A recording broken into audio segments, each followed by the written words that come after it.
program urungo turemza ne pato nubwo so arwarede gumete man bajya mutajigamba but I have to say it's trending. So bubwire kujya mu twata tuje mu studio mpango na leta bashaba man munonga. Topic is about how do we develop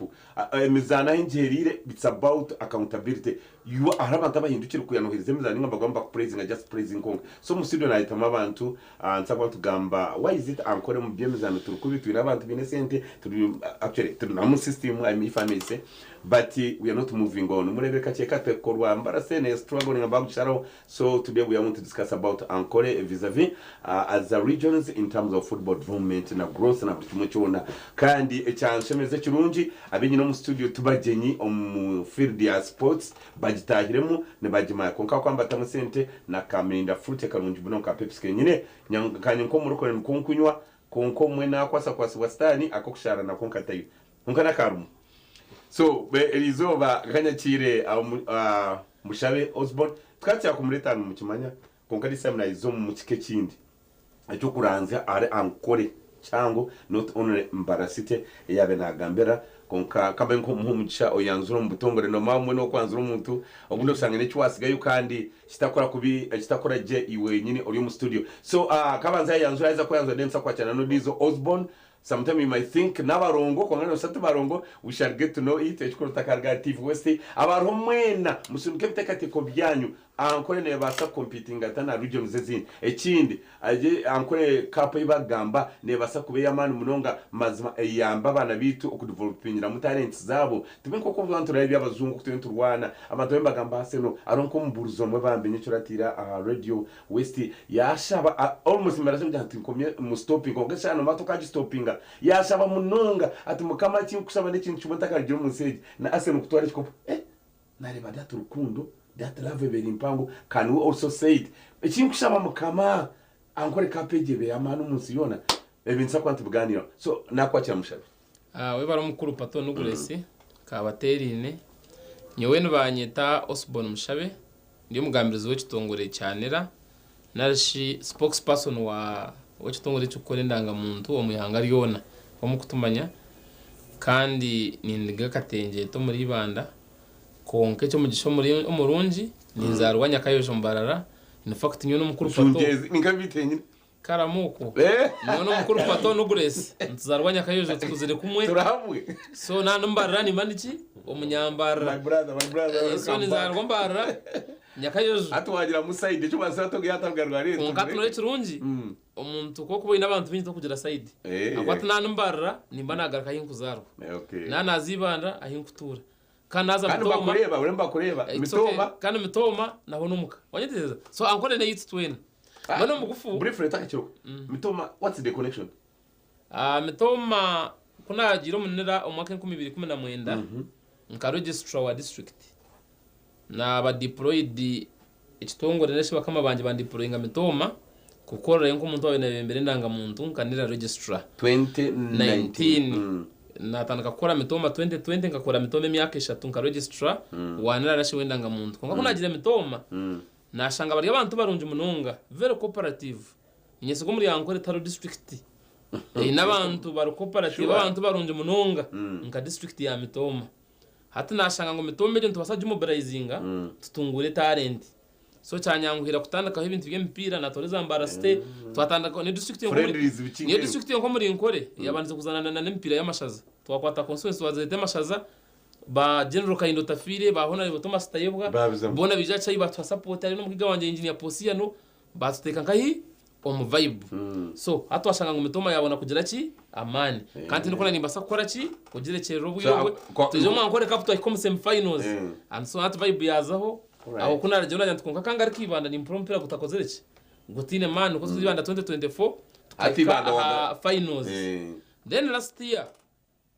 year nuko kugira nti sinjo ni yacu twire konka nashara mu kuhagera district yanje ya mitoma nabo konka turakira finals twa basagumza mututyo and so on. So for this time nuko kwija kugira ngo abantu bemembera tournament ya Ankole kubampikirire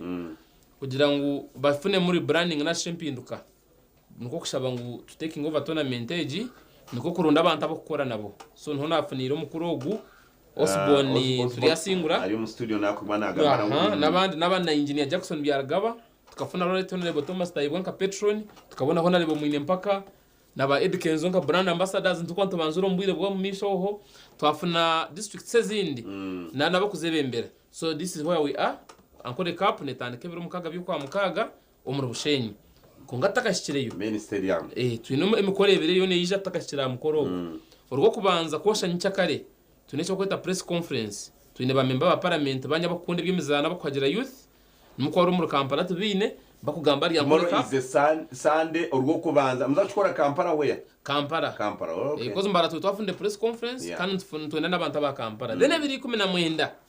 abanyankore bona kutura mu Kampala okwa katano nsakwa twine abantu bona bankore ba MP z'abashubuzi abakozi ba government mu Kampala tukuronshinga tournament officially tubanzure patron tubanzure ba brand ambassadors abukiko bwona and so on kunko bicyamana munonga nasemerwa kwijaha kandi nshabarahanga kutwebembera mu tournament yankoreje kuri mutaguza mu meshi. This one sounds good kujyo kwagamba konka of course ari nagamba n'umushabe nsa kwakira Osborne nizo kokana tugambira amazina genyini so ebyo turebe byona nebikwatana na Ankore Cup abanyamakuru other stakeholders nizo video zo norebaho konka twakire na wogu abanza tugambire wale sala team yeye okubasa kurango bakitambuza muno mangwa geterine ngugati gufa nakwakira Osborne yebare munonga no Grespato mushata kukura katandika eva fresh katandika kukura niyo musenia 1 na hati ndeba ndobikiro vibe jine kukura vibe no gamba bushano ngera kuba umwana muto of course what you need to mamba nyantanugule so kuno bakumanya wagira itubandukwenda kwa nuru kubitiro kubuda yes koko mutongere gira bacenga amazina gona unara cyumwanteganisa munanye host Osborne najya ndubona kwa mistake so is it a mistake or what? No, it's not a mistake. My name Osborne Turiyasingura Chehabure ne cyaro kiryo mu rubukiro kashari nko zarwa kandi kugira ngo umushije wo guntwire nawo munonga tukakorana hamwe ya parliament turukora mu office yemwe twena bakutweta ba Osborne twashara mu kweta amazina ngebyaro byo wita ituguzarwa so nco kurebera ninye itachihabure kandi nayita katenjeto turyaha of course today turyaha ahabwe mpaka za Ankore Cup 2026 mpaka is to rebranding kugira ngo habemo ibintu bice na bice ebitwatereza ebyawe bitaterire mu previous editions zabiroho edition ya gatanu konka previous editions inkina ngahatwa turi mu rukiko rwa Mbarasite abantu babariyo no bayomba team this time team yes Mbarasite but confusing na Mbarasite club aro club eja honorable mu mpaka n'abandi so eje ni team kuko ngo district mu kaitwe batu yeta state so turi mu rukiko kandi twashanga ngo previous dakari mu eruzu nkaba refarizi abantu bakuyombangwe mpira bakatamu sente zabo mpira ba refarizi babiba so twashara mungu tutekeho obukiko bumwe na bumwe kugira ngo eminte byabene leta tournament ya ezahwire zitakubaje this time twabikora byaterera kandi twafuna tournament 1 transparent ekindi etari umbushuma obushuma nubushishe mpira ubushuma nubushishe jete match fixing tujeteki match fixing konka umpira ninkakaruru ngureta feelings buri muntu wena nandangwa ahangure kandi na nature abantu nibaza extraordinary even na neje mpira ya mane mahango no hurira ngo abantu ngabazana ngo baje fixing so mpira yo niko kwetwire habwa pressure ebe bukabiri yo ngabukabitari Project of course abamwe bajango bikaba biri mu amwe bajango bikaba bitarimo so ito turiyo tugeza aho kutereza kureba ngo hati Ankore gitarende abantu empira twagitereza tutakugira ngo twazo mu cyayi abantu tournament gibagine mu wesije bakagira ngo twazo mu cyayi ompira gwaho tabaho kurwana tabaho ki ompira gwaho aje cyo ntiretera n'abahagize nyencha kare twagira ngo turiyo tugarika bwizbwera kweshiko mu cyayi ngo ufiko mu cyayi hati ukikamu ompira ngo penalty yabo results bazumanyire nyencha kare watwara ompira bwizbwera tokushanga yamagize no ati kate Chehabure yes Andora mat Chehabure kate so Chehabure katuraza kintu because njya kuri cyakubasa kuma tournament yagendo mishabwanje n'ikigendero main objective ne of course we are playing football omusekendo no manya byasukagara bina tukabizamo nitwe tukazana omusekendo twazana infase deno twazana no twakuzira ebikweta corporate we always play konkate giro cy'abantu munonge kiri unique ekibita ngo kandi tegereze ka page lazima participating no grace twiro mu bintu byemizana munonga region hit ya Ankole etwire erikoraginga behind ninga shirye nyuma munonga namazima ubu abona ntakizira mu studio na nimpura no gamba twatwine basiraje bakuzanda KCCA na nabandi yahimbusubwe nawo hari umuzana yahimbusubwe na ragamba ibanga shema arikuzanda KCCA abazana abo bonabo nabache konka Ankole ito nkitwe twire twina bazani yes tubine konka tucurukuraginga behind ahabwe shonga zitari zimwe na zimwe icyo kubanza itwe nka Ankole umpira twantugureba nk'icyo kushisho bwire nyobu nabe nizarwa so no mind see ngani nkundo mpira kunka kunabirendaga omukana asiga hente naza chayi kureba umpira imboko zinabenterwa zikazitakabahoga abaziri so cyaretera abantu umpira gwaba nko buyaye bakiranke kintu ekiba kwakiza kabwanyuma bwemere bukuru kandi hati umpira gwizire gwabantu cyo kintu hatiya ekikusinga yo kurete sente waza ko mahanga kagaga abajungu kaza Germany nushanga cyo kintu ekikusinga yo kurete sente mu economy konka habo kugira ngo ito twatwine teka ngo oyo no kusibo hinjire oyo no kusibo risize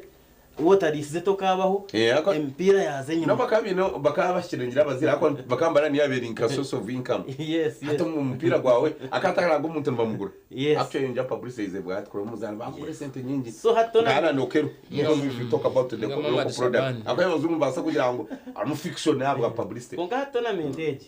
ekere kuza kutuyamba ekigenderwa kikusinga byona no kureba ngo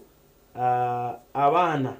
bija bayoreke ntaranta ncho kurebera ngo ito twizire twajya ngumpira guzahaza TVs this one goes with the policy mushabele sito now to katengeto mushareka Osborne abantu za kunteka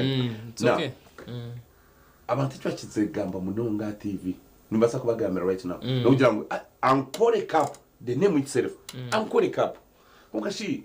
the stakeholders the players involved the kabatari ba Ankole so how have you addressed this one this time yebare munonga ni nakutwara mu gisho gushobora abantu bona baturikize ngo umupira tokaguye mu government bayitegerezana wazo mfifana bakujya ngo we don't need politics in football and we are not bringing politics into football but we are bringing governance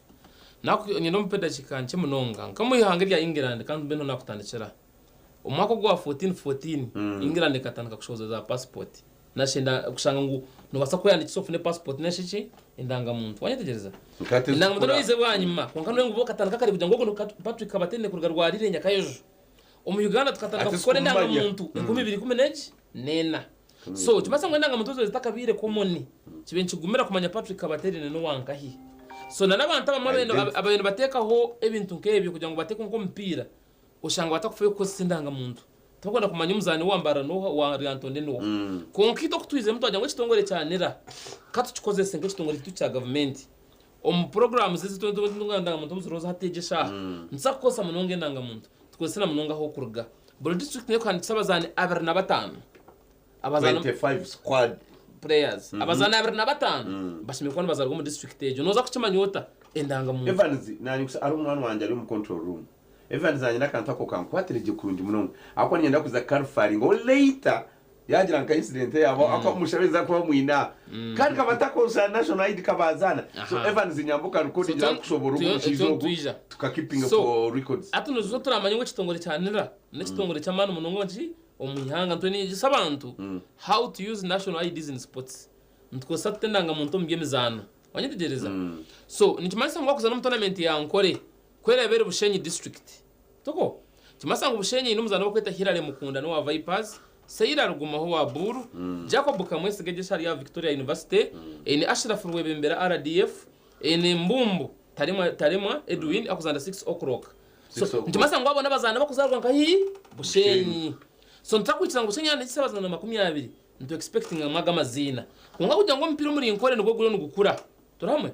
noza kukiza team district eyongeza amabazana bangahe batano abatakuzarwa muri Ankole why kugira ngo rwo tutandika ndio muntu akunda kusoma ibitabo ari kitabo cyo kwita the 48 laws of power bajya ngo reform but never reform at once ngati nja kwa manager wa TV West tuje tabakozi bona ba TV West nababinga na leta abasya note bagira bo wasigaza kandi ukagira bo wahindura ngo tukihindura mu rumwe so na wano hindura mpira gwankore kugira ngo ohiyemo bazana bahero bona to kubabingizo beri note wabanza wakura ngati ndakwereka nka club zayo so 5 players none players bakurwa mu district ejo ninga tuma sankwera bere bushenyi kunde nyine hirere mukundane na baseyiri abazana batana bindarunda batakurwa bushenyi bashimye ko no outside ankori so utakazi sinjo kiyo muzano kamutwara bushenyi is it limited to Africa only Uganda no itawono workwe muzano wena zunga wena workwe na nguna bende mitoma nkanye no mugiga wanje nyine posiano nkaramuzaho no muzani national team player wa Zimbabwe nakweda dube kandi umuzana nazana mu Tanzania league no kuteba nateba nkanye ndakumureta mitoma kugira ngokoresha afayo wanyitegereza ubuna bende mitoma twatse umuzana wo kwita Joseph Data namba musanzu ya South Sudan wanyitegereza kayizira kazanira mitoma so ntimasangu yo woyina kasente ka urukwe basa there is no problem ngati mpure nkabamba raste beno baramuza Dennis Omedi nazando mu Rwanda kano wigana national team so it is allowed muri abangai batanu ko ngabari 20 we are so strict kugira ngo nutwenda abana inzara kugira ngo bushenyi imuko cya kwetigara ati bize bari abana babo manje ko kugira ngo igara kwera atere shema de kigara atera shema bari mukundane hari musayiri shema kore yatera bushenyi de kabari mayibana himisubwe ko ngareka kushanga ngo igara yatera shema ko nkagoro zona zaterwa kwari ngazaterwa okuporoti ntubasabye ta subsection atkono mabo manyiriyo ta parliament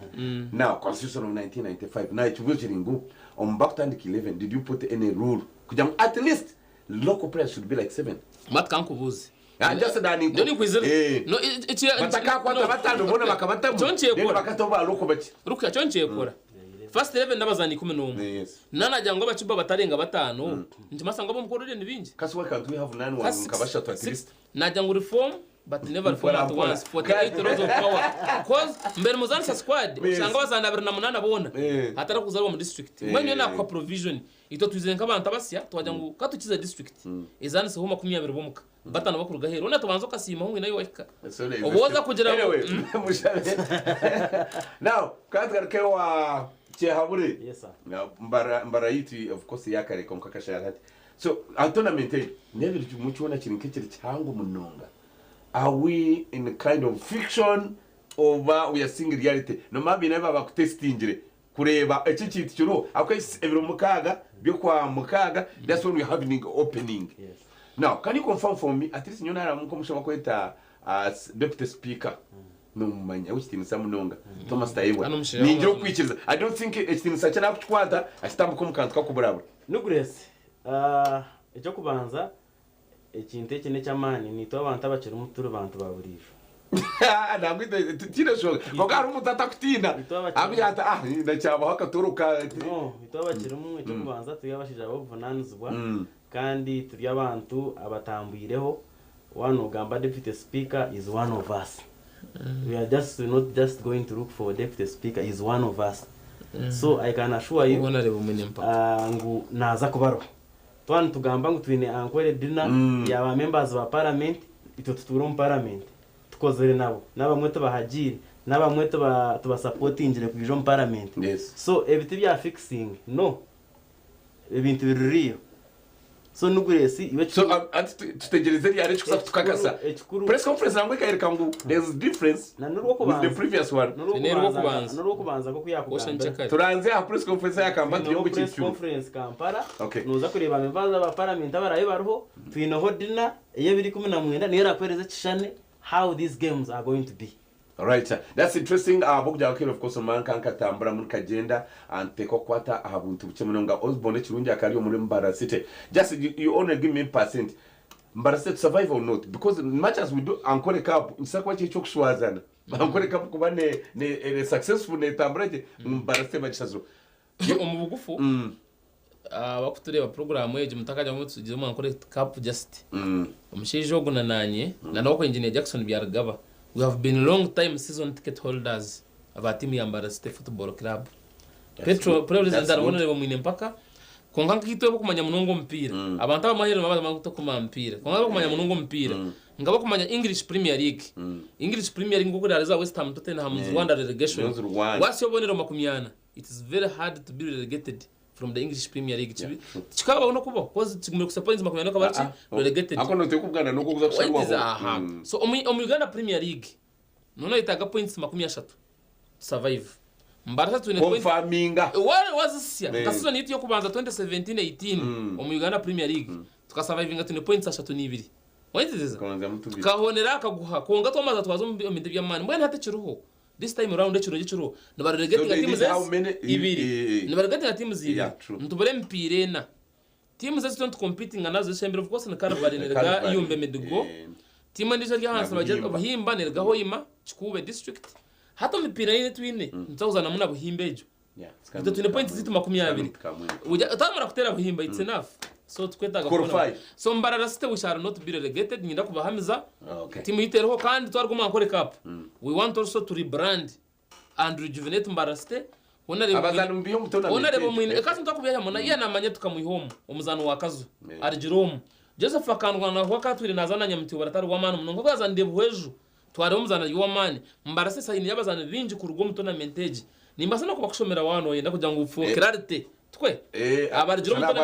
abakire just maybe Joseph warinka Joseph akanatu nazana mu Tanzania ngana azaza ndisinjo have exposed ya gendokwe no murano by the way no maisinjo na Tanzania Barham njana crossing na ukati gende mutabitos bond because they also need to talk a little bit about fans kugira ngo bacenge kiro nyine Arsenal yanje nimba timu yo kwagiriye nko muntu wa Amerikanzoka so today yoni wa Man today na Arsenal babiri na no wa Man U so today no Fulham game just mugambo buke anka coach na asabye handling atamazu icyo kubanza Fulham ni team eri funny especially yani zana na Arsenal empire jehererekereyo ebirere very stubborn it's a very stubborn team against Arsenal no mpira gutangu hikonka kunkuba nindeba nka ateta pressure yarho from the Champions League team ngo kuyazande na nabazana bagarikire nkaba Saka nachi nindeba ngo ompiro guno gwasakwa nka abo winning a draw 2-1 Arsenal has 8 games etakarengize gore game maybe it's going to be but remember being a champions goal wakabi anyway that's your thing ndaga mundashike mu kamanje yebare mnonga nabanyanywe magizo wa Man U since 2003 uburo nalda zo Man U mbwenu no Portugal so no itawo kuno mpira tune kinde cyo kweta pedigree ninga cyo kinde cyo byafayo tamahore mababa agize Arsenal is a big team Arsenal nezana je munonge konka famous harori ko de Arsenal kutanga ngo break injury nguko nayo nakugambe bumperuka kuyara kuma Rwanda 18 Arsenal teka bagaro relegated onyine ubwo bo bagire tamu Premier League tazana na kagarkanza konga kuyenga 2006 nyina mu kwateje 2006 kuyenga 2006 Arsenal go mu cyayi cya Highbury ekaza Emirates Stadium teka singa Premier League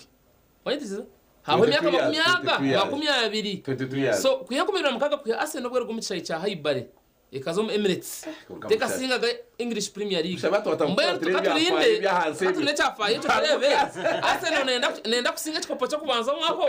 so yari pa prediction Man City nkahi you want monu wasamarazinga the league yon Man City ezon tsubara Arsenal chikopo konga ntsubara mpira kugenda hare ngoko warebe season ye 2012 ubu Eden Zeko na Balotelli bakuhereza Sergio Aguero pass Man yeje Man City batera QPR bakuruge nyuma ubu Man City singa Man U aha goal difference 2012 so Man ka celebrate nyom saka Man ka tera sena na goal ibiri Man City yatera QPR so turayikira scenario final of the season kushanga ngo Arsenal na Man City bine points zo kwenda kushana goal difference ebeki zo ekintu cya Highbury na Emirates ogumena chizuka kuya Arsenal ga Highbury teka singa gachi kandi wenza no mu finals za Champions League ekuteba Barcelona nore ati nabwo nazwekera Man U nekora yayo so mbwe sometimes so mushabe Evans Osasuna ka Jesus we use seconds just sign out as signing ukacho seconds na no signing out then tumalize program itoru ndo signing out na ndakusima abarebe ba TV West ni ndakusima na management ya TV West mu ibintu byemizano mutfaho ni mbeta mwe no mwankore ka punto ndakusima na ba MPs abebembeze kabahonere mu Francis nkabona rebo mpaka wamara kwambara 7 miliyoni 10 wona rebo mase kanyisije wamara kwambara 7 miliyoni 10 wona rebo yanetera hisingiro miliyoni 5 Lilian yabana wona rebo Jovelyn Kalisa miliyoni mukaga ibanda wona rebo agaba pita miliyoni 10 ibanda so ntwenda kusima bebembezi abantu bagezeho gukora ekikuru basaka kugira ngo tupromoting ebyemezano omurinkore ahandi ntubashaba tukwatanise tournament itegeno misho 2022 hangeri butari buteje kibwonka konka no mbyemezano mukama abongere misho webare byo butegitoka muyamo so mutayi waje Osborne this I just say seconds nche munonga sibura abantu icyo kubanza nyenda kusima TV West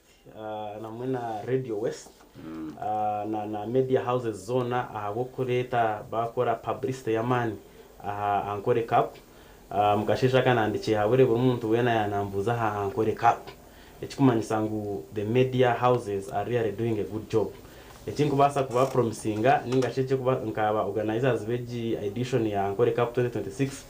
we shall have the best. Thank you so much. Thank you so much. Turubasha tu mu studio tuzagamba bingi konka bokos program eji. Imwe mutureba konka ko abari yimo mu kiyungu nibo bingi munonga tino MC Levy the best MC around town no the youngest waka munonga region no yard behind the cameras then tino Evans uguno munyamakuru season 1 wamana munonga ari mu control room yanachkwata na David Owakabi of course social media led by Angela na uri mabremba kuri umuntu gwamana abantana basindika buri kimwe cyona but now since it's the beginning insasho message zanyu bwanyuma kature kibanchatandika then handi nsakwa cyaterera antwenda ankore nebinka regions zindi actually to me it's a fulfillment my dream kugira I'm the first person ya promoting gambe bimza no muri yankore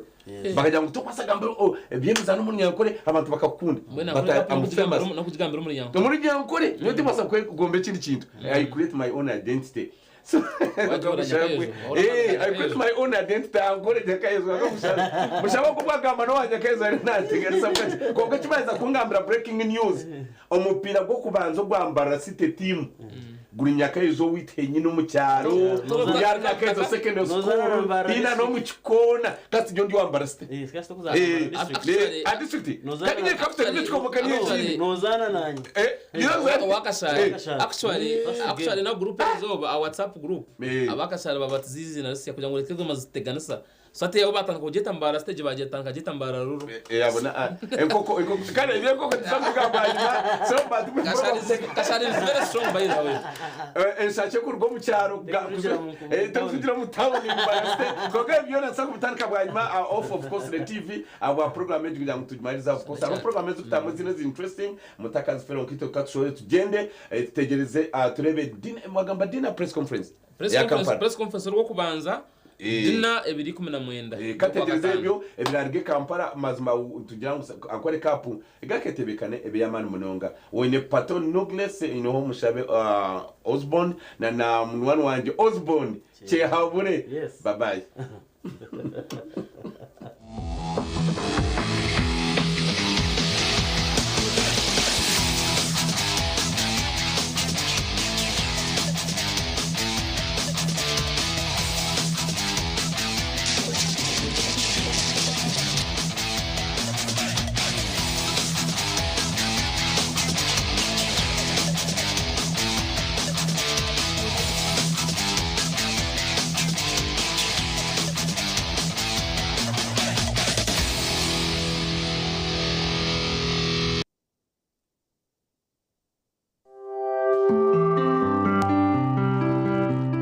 Orongoto rwabanije kushibwaho